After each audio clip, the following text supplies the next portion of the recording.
Hello, friends. Welcome to the Logistics of Logistics podcast. My name is Joe Lynch. Thank you so much for joining us today. Today's topic is blind spots and bottlenecks, unmasking the hidden enemies of supply chain with my friend Briana Birkholz. How's it going, Briana? Oh, it's going just great, Joe. How are you? Doing great, doing great. So, Briana, please introduce yourself and your company and where you're calling from today. Sounds great. So, Briana Birkholz, well done on the pronunciation, Joe. I am calling from the lovely Twin Cities, so Minneapolis, Minnesota, and representing SPS Commerce as the VP of Product Management for our logistics market segment. So, what does SPS Commerce do? Great question. So, we are really about powering the connections that move the world of commerce forward. You can think of us as being at the center of retail supply chain, where we have a unique and intimate understanding, really, of the reality that retailers and that suppliers, and of course, logistics providers face every day. So we provide EDI solutions, but really anything within that data digitization within the supply chain. Yeah, we'll get into more details about this as we get into the discussion, but this can be a little abstract, but it is such a huge business problem. And I think I've run into it myself where you think, oh, we're going to kick off this new 3PL on this date, or we're going to start providing this new retailer with this CPG product. And then you find out your systems don't talk. And I know someone will say EDI, APIs, whatever you're saying, that's great. But ultimately, there's a sales guy who's saying, oh my God, I made a prediction that we were going to start having revenue this quarter. I already spent my bonus money in my head. And I've experienced it. Ops teams run into it, and it can be, tell me if I exaggerate, it can be 60, 90, 120-day delays on projects. Absolutely. The complexity is just really astounding because those logistics providers need to create strong relationships with their customers, be able to meet their needs, but also the retailer channels. There's a lot of complexities there. Of course, they're trying to improve their operational efficiency as well. Yep. So in a nutshell, what problem are you solving for your customers, and who are your customers? Yeah, so our customers are logistics providers, as I mentioned, as well as suppliers or brands and manufacturers, and of course, retailers. But at the heart of it, we're simplifying the logistics provider's ability to perform their role and proactively keep them in sync with their customers. So we take a full service approach to that. That includes guidance, support, technology to quickly and easily onboard their customers and serve them on an ongoing basis while they can continue to improve that efficiency. Yep. And today we got the title Blind Spots and Bottlenecks, but we had another title, which is the connected ecosystem. And we all love to say, oh, we have this connected ecosystem that helps you do blank and the flow and all that. But the reality sometimes is just the opposite. Again, that's why we picked the negative today, because I think, it is, and we also have hidden enemy in there, because this is so often missed. I can tell you, I was on a consulting project where we missed it and everybody felt foolish. And there's a lot of things to miss, right? It's that understanding the requirements, setting up, configuring, testing, just validating that the data flow is working as expected for all parties. So there's a lot of things that can be missed in that process. Yeah, I recommended a friend and introduced him to you guys. And I remember we were talking, I was a freight brokerage, and he said, oh my God, I hate this. We have a customer, and as soon as we're going to bring this customer on, they're like anxious. We're anxious because we don't make money till they're a customer. And he said, and my ops team just keeps delaying, and it was their outside vendor that was not getting it done. And thanks for the referral, Joe. You're most welcome. But what's interesting to me is there's a number of you companies out there. You guys fly under the radar. You're not. It's like the stars are the transportation management systems and the visibility solutions. But none of it works if they're not connected. Exactly. They have to talk together. So we may not be that primary interface in all cases, but it's really about simplifying that data flow, especially these companies have 3PL warehouses, have limited resources. They're maybe still trying to figure out their systems, their WMS, right? And so they want to be able to serve all of their customers, all of those channels really with one connection. And that's where SPS comes into play. Yeah. And when you talk about those big retailers or big manufacturer, those are the ones who started using EDI first. I don't know what year EDI came out, but that was the year that the automakers started using it and the retailers.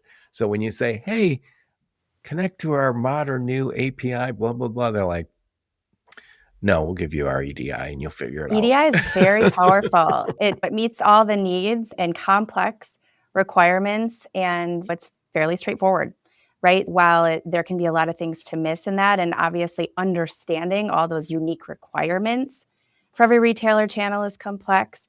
The protocol, the EDI itself is not particularly obtuse to understand. So it is something that is really powerful. Yep. By the way, I don't think it's on our list, but I'm going to put it on our list if you don't mind. I want to talk about cybersecurity at the end of this too, because I feel like cybersecurity has become such a concern for the people we're working with.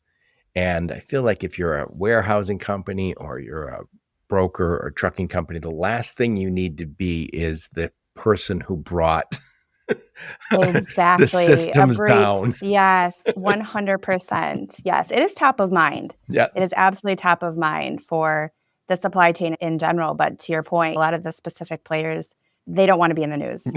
Briana, tell us a little bit about you. Where'd you grow up? Where'd you go to school? Some career highlights before you joined the mothership that is SPS Commerce. Yes, and what a journey it's been. So I grew up in Milwaukee, Wisconsin. I went to the University of Wisconsin-Madison and got a degree in engineering. So I think you could say I really started out thinking about efficiencies and systems, right? Industrial engineering and systems engineering goes hand in hand from really day one. And after a short stint at Kimberly-Clark in Neenah, Wisconsin, I moved to the Twin Cities, where I've been for the last, 22 years now in total, which is crazy. So I'm definitely a Minnesotan at this point. Minnesota and Wisconsin have that interesting relationship. I think you're in state schools, like Minnesota people can go to Wisconsin we have schools. reciprocity. Yeah. Yep, exactly, which is great. Yeah, we're definitely neighbors, friendly neighbors, which is You got the cold weather in common. we understand the challenges of that for sure. So in 2008, after some time at an e-commerce outsourcing company, I joined SPS Commerce. And honestly, I thought I'd stay just for a couple years to see what this tech meets supply chain world was all about. But I moved through various leadership opportunities in customer success and technology and strategy execution. And I've been able to really take on some interesting challenges. I've been able to lead global teams. I get to build a lot of things, right? Build teams, build systems, a lot of relationships, build strategy. A number of the roles that I've had here at SPS in the last 16 years have been new to the company because we have experienced such tremendous growth. And with growth comes those opportunities, which has been really fun. So that's definitely why I've stayed here. And now in the last year, I've really returned to my kind of efficiency and systems roots with a product twist, as I've been able to focus on logistics. And my new role really brings me the opportunity to help solve tough problems for 3PL warehouses and transportation providers. I can bring our vision to execution, and I can still optimize, which is something that is really core to what I enjoy doing. You can ask my family that, probably much to their annoyance. So this time it's really about optimizing our customer supply chains. As the title suggests, getting rid of those bottlenecks and those blind spots. Exactly. Yeah, and it's interesting because when I came, I'm an automotive guy originally, and I came to to logistics in 2009, 2010. I was a little third-party logistics company, and we had a great transportation management system. That was why I joined, and great business. But we had a lot of data entry, a lot of clerk work. And I remember saying to some friends, they go, what do you think of what's the difference now that you're working outside of automotive? I go, they're way behind on the technology stuff. So people are using like an ERP at the big manufacturer you work with and a TMS at the 3PL, but they're not connected. And I think in the last 15 years, we've just seen the need to connect. Now, back then it was like, I remember my team receiving emails with Excel spreadsheets, and they would take it and just enter it first thing in the morning. Our teams would enter a whole bunch of stuff into our TMS. And we had also a lot of customers who we'd say, hey, you can access our transportation management system and put the information right in there. And they'd say, no, I'll just send an email, or we'll just call in our shipments. Yeah, we still see it. Yeah. We absolutely still see it. There's that inconsistent data exchange, really. And it's challenging because, in a world like supply chain and retail supply chain, it demands speed, it demands precision, and there's human error in a lot of those things, right? Misinterpretation and missed SLAs. There's a lot of challenges in that. And everybody you talk to is trying to do more with less. So the idea that you have a clerk sitting there, and how long are you going to be able to keep that clerk happy? You hired somebody in their first job out of college is to sit there and type, and they're looking for a job the entire time they're doing it. So we've had, I would say in the last 15 years, a lot of connectivity happen. But the last mile of this is tough. And it's really tough. I think, and please correct me if I go astray, because I'm going to speak in layman's terms. Before we had these integrations that were all very manual, and so they were all one-off. So you might call an expert like Briana and say, hey, when you're done with your current project in 6 weeks, would you consider connecting us to our new customer? And it might take 10 weeks, 12 weeks, whatever it took, and it cost a fortune. Absolutely. And I remember somebody saying to me, if we can find somebody to connect these systems, it's going to cost a fortune and it's not going to happen for months. And I was like, just, if you're on the ops team, you're like, nothing delays us months. And if you're on the revenue team, you are explaining to the boss what happened to those 2 quarters of income that is no longer there. Exactly. It's that delay of cash flow, really, because that speed to onboarding is speed to revenue for these players. So it's really important. Yep. So that's the first thing I had written down. With this topic, I have to leave the shallow end where I prefer to stay. So the first thing I want to talk about is inconsistent time to revenue. And you said it is a silent growth killer. Please elaborate. Yeah, the onboarding timelines for a trading partner, as I mentioned, delays that cash flow. It can also damage relationships, right? Because as a third-party warehouse, you've said yes to a brand, right? You said, yes, I can receive your inventory. I can pick, pack, and ship on your behalf. I'm going to meet or exceed your expectations, but also the expectations of your customers. And they expect a lot, and that doesn't come lightly. As we mentioned, there's a lot of complexities here, even though EDI can be simple. Understanding all of those unique data requirements is really challenging, and being able to test that and ensure that it's working. And those warehouses have to manage multiple customers and their customer networks simultaneously. So think of it almost as I like to think of it as a multiplier effect. The more customers that a warehouse has, which is great, the more complex the onboarding and management of that all becomes, because it's not just that initial onboarding, it's making sure that we're staying in sync and continuing to update based on changing requirements. And that's where we've seen tremendous success is stepping in and solving as a network company, essentially, for those requirements and complexities. So how long could it take for let's just say they're not using SPS and they're trying to do it internally, or there's using some one-off connections? Yeah, we're really seeing timelines cutting in terms of onboarding from months to weeks or even days, right? So being that full service provider and partner, we're designing solutions that are really trying to exceed everyone's expectations, especially when we talk about speed to onboarding. We're streamlining the process. We have a pre-built retailer network. We're onboarding those customers faster. We're minimizing errors, and ultimately that runs more efficiently. So we're really making a dramatic impact for our customers. And I actually have a couple examples if you'd love me to share. Yeah, I think that's an interesting case study. Please talk about that case study.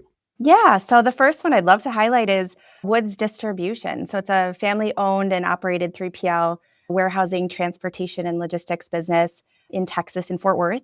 And their challenge was they had a customer that changed their ERP and required EDI.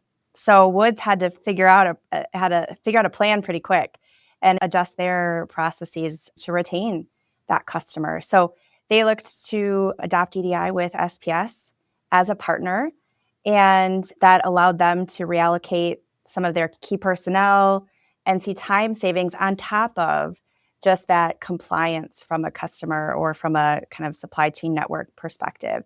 So their outcome was being able to onboard 50 new customers within the first 6 months without any disruption to their operations. So that's really, I think, a testament to their capabilities, the partnership that they built with SPS and our joint capabilities, and ultimately really led to new avenues of expansion for Woods by connecting them as a Texas-based business with thousands of other supply chain collaborators all over the world. So really proud of that one.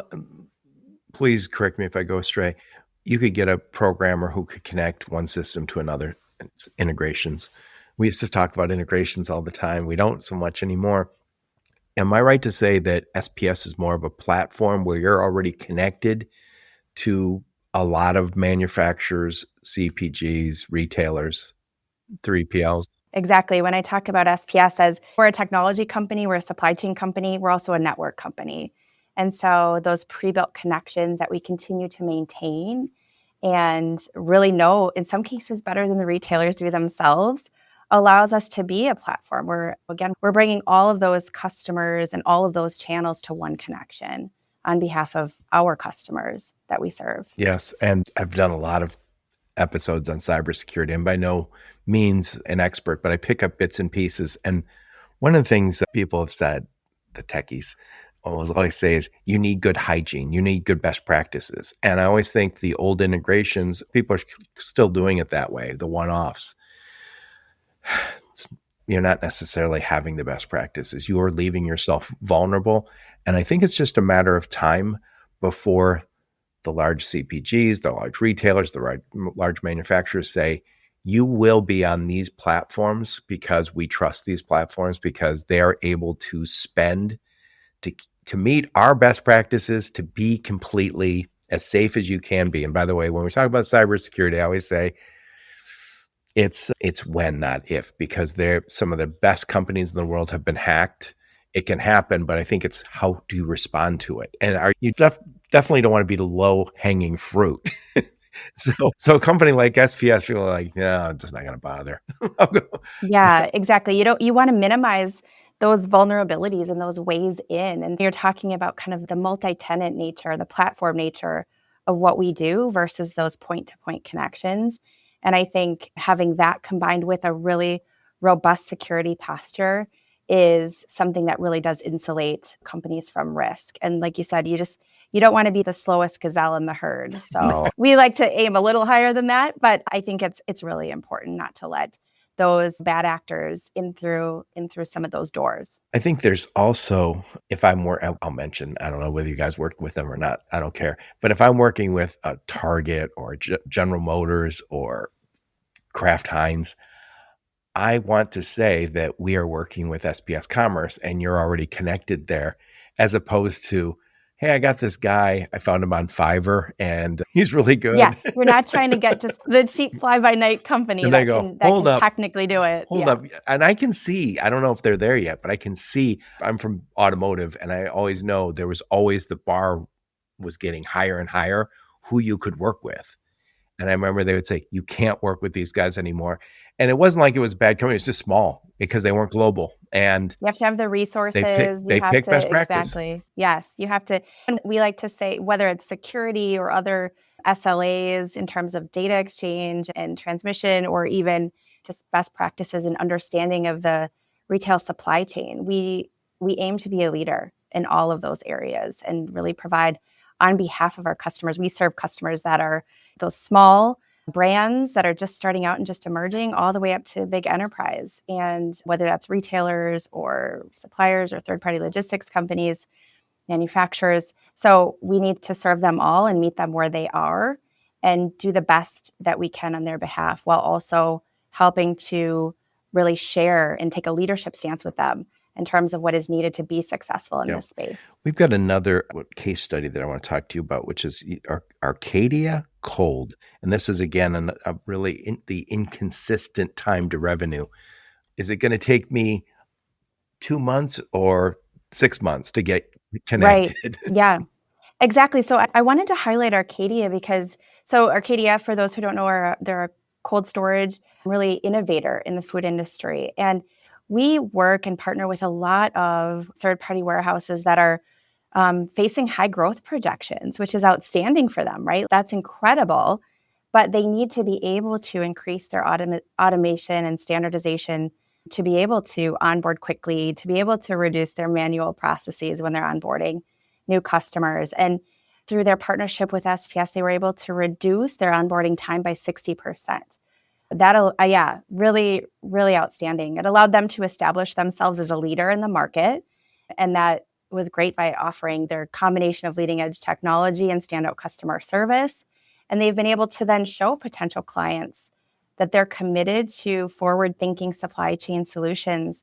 And they've been able to secure new business, new contracts with frozen goods leaders as a direct result. In addition to those very established players that are faced with some sort of technology change or challenge within their kind of trading partner network, or those emerging players that are looking to grow, I think we've really demonstrated that we're a provider and a partner for them. Yeah, and when you say they're getting that done, save 60%, that's time. Another way to measure that is revenue, because that is 60% sounds great on anything operational, but it sounds a lot better when you put it into dollars.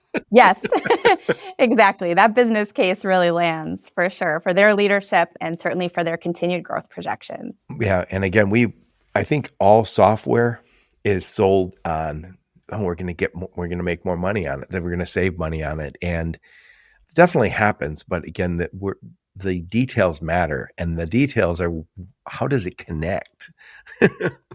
Yeah, absolutely. Like it needs to land. So there's another thing I want to talk to you about. I wrote these down because, again, I normally have to stay in the shallow end on this stuff. And it's the idea that there's no standards, no control, the cost of inconsistent order intake. What does that even mean? Yeah, Joe, I think you mentioned this earlier, where sometimes even if you're allowing access, let's say to a portal or a system, sometimes there's still a preference to take orders via phone, or, hey, I'll send you this email or this PDF. And it does lead to errors. It does lead to missed SLAs. There's a quickness and a accuracy here that is just imperative. And SPS, I mean, through EDI as one mechanism, but through really a variety of meeting people where they are, meeting players where they are, we standardize those formats across all partners. So our customers' teams can really do what they do best. They're either doing their warehousing operations or they're the transportation provider. They can work smarter at that, not harder at standardizing those connections. Right. And so this inconsistent order intake speaks to something that isn't happening via the system. It is happening via email or manual. In many cases, absolutely. Yes. Yeah. So again, another case study I wrote down here that, it's Symbia. Yes. Yeah. Symbia Logistics. So they're a family-owned critical player in the 3PL space, offering high quality suite of services for a tremendous amount of time. I think it's over, over 30 years. And their challenge was they were looking for new solutions to streamline their omni-channel data exchange experience. They wanted to simplify their supply chain. They wanted to promote visibility into their data. They wanted to increase the customer onboarding speed that we talked about. And that really required for them, in this case, a new WMS solution, and then a partner and a plan to be able to execute that. And so they chose DePosco. So this was actually really an interesting joint case study with Symbia and DePosco. And we were able to provide one point of connection, as I mentioned earlier, and that led to a more stable supply chain for Symbia. So they had no more like orders falling off, better communication and visibility into their supply chain. As I think I said earlier, customers are using SPS not just for EDI, but to simplify their data flow. And this is definitely a case where I think we were able to do that for Symbia.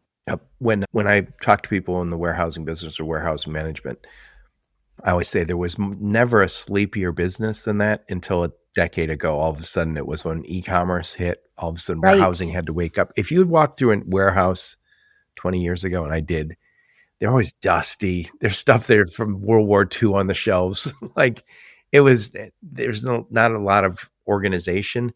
And now we see warehouse management systems and so many drones and so much. It was at Manifest. I was amazed at what's going on in warehouses now. But when I ask people in the business, what percentage of warehousing companies have one location?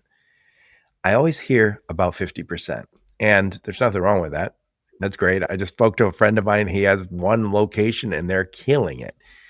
But it probably means you don't have a huge tech team. That's sometimes the problem. Even really well-established logistics companies say we don't necessarily have the tech in-house. And so when you get that challenge where somebody says, hey, we need that integration, you're outsourcing. And if you're outsourcing to one guy and taking a big chance. Yeah, we want to be that the differentiator for us is that full service provider. Yeah, exactly, that partner on an ongoing basis throughout that entire journey. No matter what you're doing in this business, if you're a shipper and you're selecting a 3PL, you have to say, that 3PL is going to be my partner. We're going to ride and die. And tech, you need tech partners increasingly, visibility partners. A lot of people have outsourcing partners that, in Philippines or Colombia or wherever. You got to partner up. Nobody wants to be the guy who tried to develop his own software and tried to do all the things that experts can do better on the outside. And this is a perfect example because you don't have that work every single day. Even big companies Right. don't. Yes. That's not your core competency, right? If it was, then you would be probably in a different business. So it's trying to find that leader that you can back to trust, finding a leader that understands this business and can guide you through the process and be there at every step of the journey, I think is really, really imperative. So when we talk about EDI, we're talking about this is the message you can get from the retailer, from the manufacturer that you're working with. And if you're a 3PL, you want to be able to connect to it on behalf of your CPG or whoever you're working with. And EDI is not EDI. It's not the same everywhere you go. So one retailer might be very different than a manufacturer, might be different. And they all have, so there is no, here's the standard for EDI. Please. You are, it's music to my ears that you understand that, Joe. Yeah, EDI is so different depending on what type of player you're talking about, what specific entity or retailer, for example, and even within a retailer, what order management or fulfillment model you're talking about. So there's so many requirements and they're constantly changing. So EDI is not EDI, and it can be really challenging. And compliance ultimately for the warehouse to be able to achieve, again, with their customer and all of those retailer channels is really hard. So understanding all of the different rules and requirements for packing slips and shipping labels, all the routing guides, the advanced ship notice timing, there's so many pieces of that puzzle. And again, that's not necessarily a core competency of a logistics provider. So if they can partner with someone like SPS, we can maintain that on their behalf. We know that. We know those requirements, and we can be able to handle all of those unique challenges and those unique needs for every single retailer channel. Yeah. So when somebody says, hey, we want to connect XYZ company and we've got a guy who's struggling to do it, you're like, we do it every week. Like your guy's trying to figure out how to do it the first time. We do it every week. And I always say the same thing, no matter what you're doing in this business, you don't want partners who are learning on your dime. No.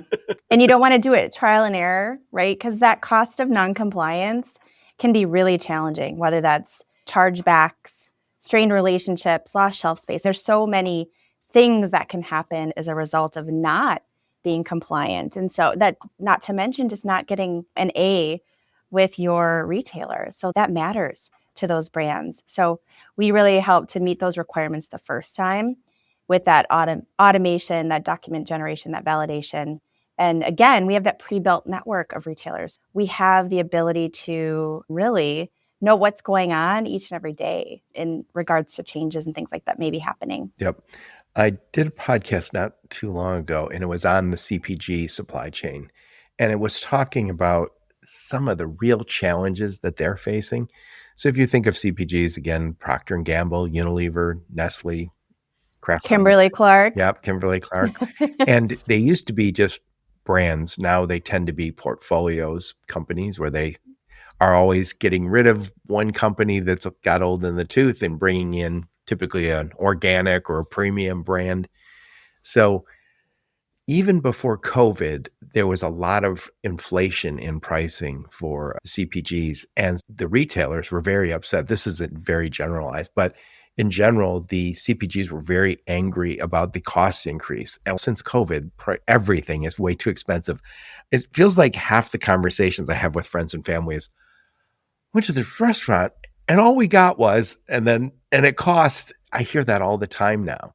And I went to the grocery store and I bought 3 things and it was this much. I think we're all much more sensitive to price right now. And during COVID, some brands excelled, were able to stay on the shelves, others weren't. We always hear on time and in full, OTIF.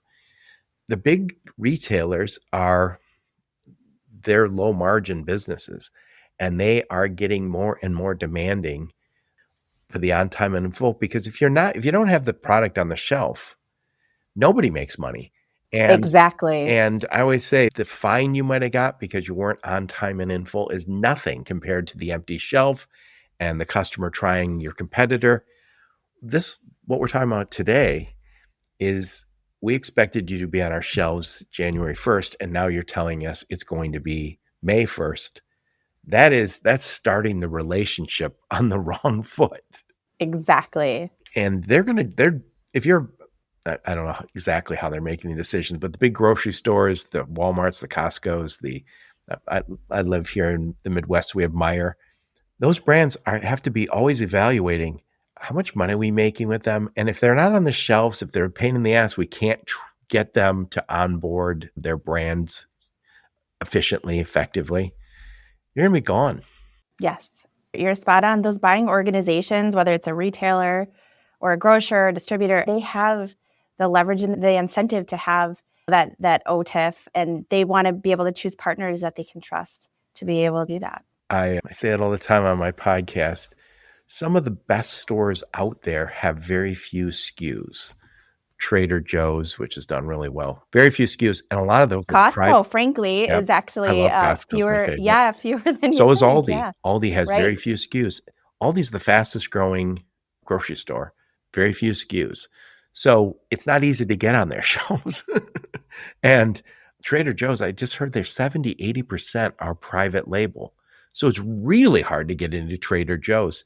So the idea that you're going to squander this huge opportunity if you're a new brand and you say, oh, we finally got the opportunity to be at Whole Foods, and you go, yeah, we're going to take a chance on this new guy to connect the dots for us, connect the digital dots. Nope, that's not a good decision. Exactly. My recommendation is place those risky bets elsewhere, because that's not where you want to do it. Yep. Anyway, before I forget, I'll put a link to your LinkedIn profile, link to your website, and any of the links you and your go-to-market team give me, I'll put those in the show notes. Anyway, I want to try and wrap this up. God knows I'll try to summarize what we talked about. So I'm talking to my friend Briana Birkholz, and we're talking about blind spots and bottlenecks, unmasking the hidden enemies of supply chain. We all have these very visible supply chain challenges. You notice when a truck doesn't get there. You notice when there's not enough on the shelf. This is hidden. But this is so key. And again, I've been on projects where we thought the project was all ready to go and it was delayed months because we didn't know how to connect the digital dots. And I know that's the technical term. Look it up, kids. So anyway, we talked about a few things. So we talked about, first off, this inconsistent time to revenue.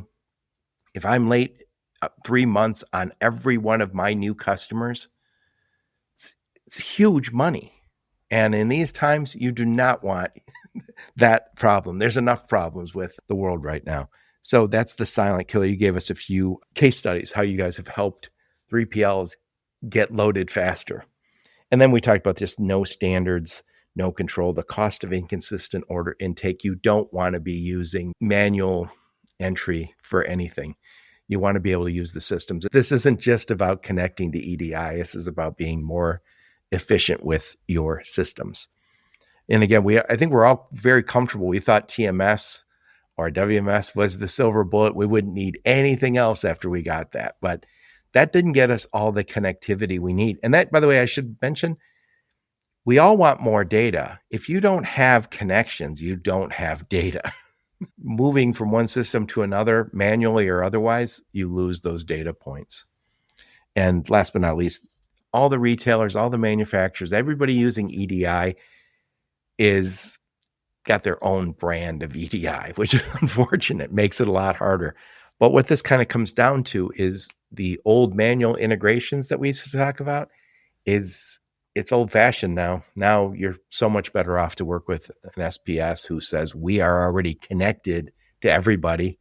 And if you want to connect to fill in the blank retailer, manufacturer, warehousing company, they're probably already connected to SPS. And this is a little opinion piece here, but I think also at some point, those big brands are going to say you must work with SPS or the equivalent. I don't know that there is an equivalent, but it makes no sense to me that they wouldn't mandate that. If I was there, I would say, nope, I picked a platform and I want all of my partners to connect that way because it makes no sense not to. There's that cybersecurity risk that we talked about. I don't want integrations that are one-off because they're risky. Anyway, enough of my blather. Put a big old bow on this one, Briana. Yes. First of all, hats off. That was exceptional. You can join our marketing team. But thank you for that, Joe. Yeah, you encapsulated it very well. We, SPS Commerce, Retail Solutions, automate that exchange of data about products, about inventory orders, shipments, payments, sales for those players, whether that's retailers, suppliers or brands, manufacturers, and of course, logistics providers.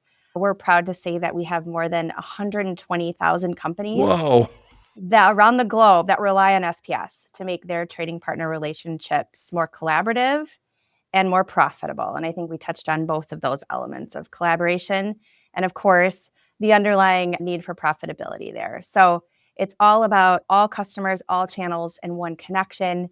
We feel we are the leader there as a network company that really knows retail supply chain and can be that full service partner. Wow. So 120,000 companies worldwide. Rely on us. Yes, exactly.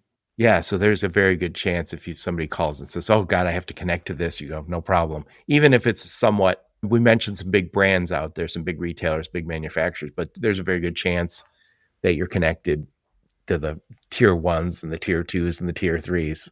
Yes, we've seen a lot, especially in North America. Yeah, it's somebody has to connect these systems because we all have these great systems. Again, I always thought when I saw the transportation management system and the warehouse management system, that was the silver bullet. That's all we needed. Now there's dozens of systems connecting into those.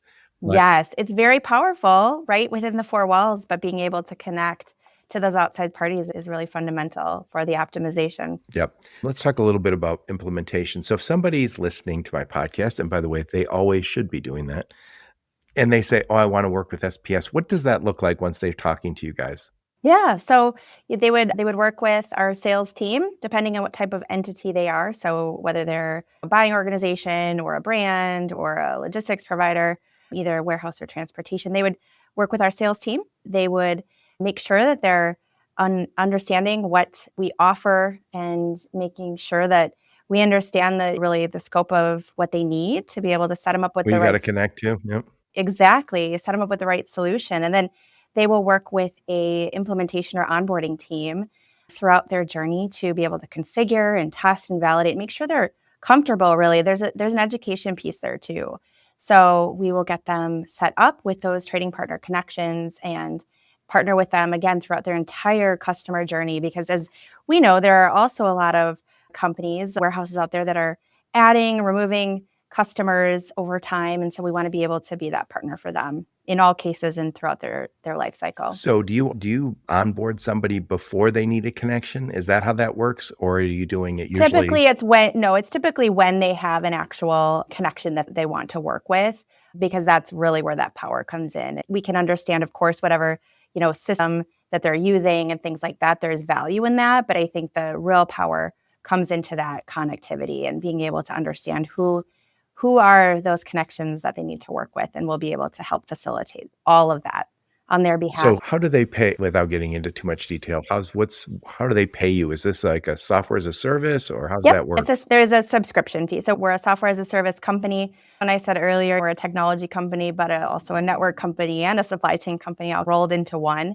So there is a subscription fee. We're really, again, as that full service provider, looking to partner with them on an ongoing basis. And for all of our offerings, whether, again, regardless of what type of customer we're working with, we're going to be able to be that provider for their duration. I like it. So again, I'll make sure I put a link to your LinkedIn profile, link to your website, any other links you and your marketing team give me, I'll put those in the show notes. What conferences will we see you and the fine folks from SPS Commerce at?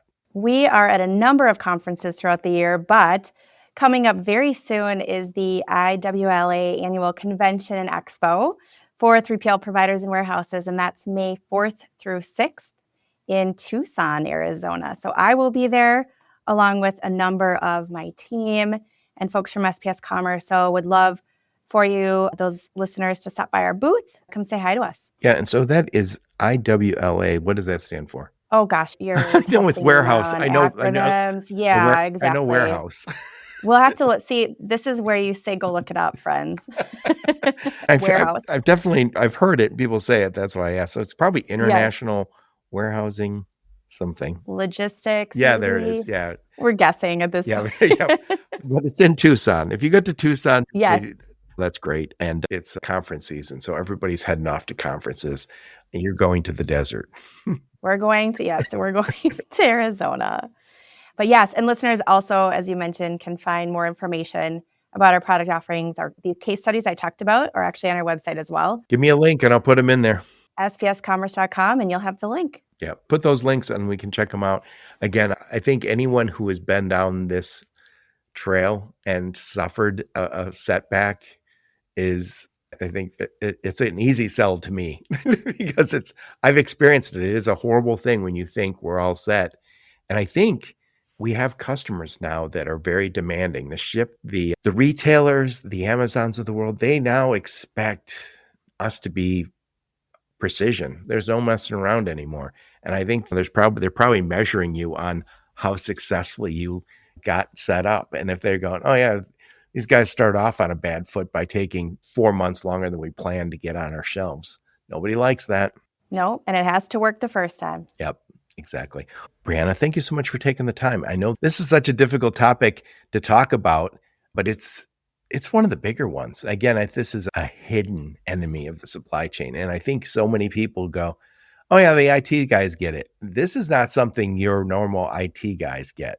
You can talk to your TMS guys. This is about the business, running the business. Exactly. Yes. This is one of those that's fairly obscure. And I think you can have a TMS and those guys can be brilliant. You have a WMS, you can have all the systems, but if you can't connect to your customers, you don't have a business. You got it. Anyway, thank you so much for taking the time. Thank you for having me, Joe. I appreciate it. It's been my pleasure. And thank all of you for listening to my podcast. Your support's very much appreciated. Until next time, onward and upward.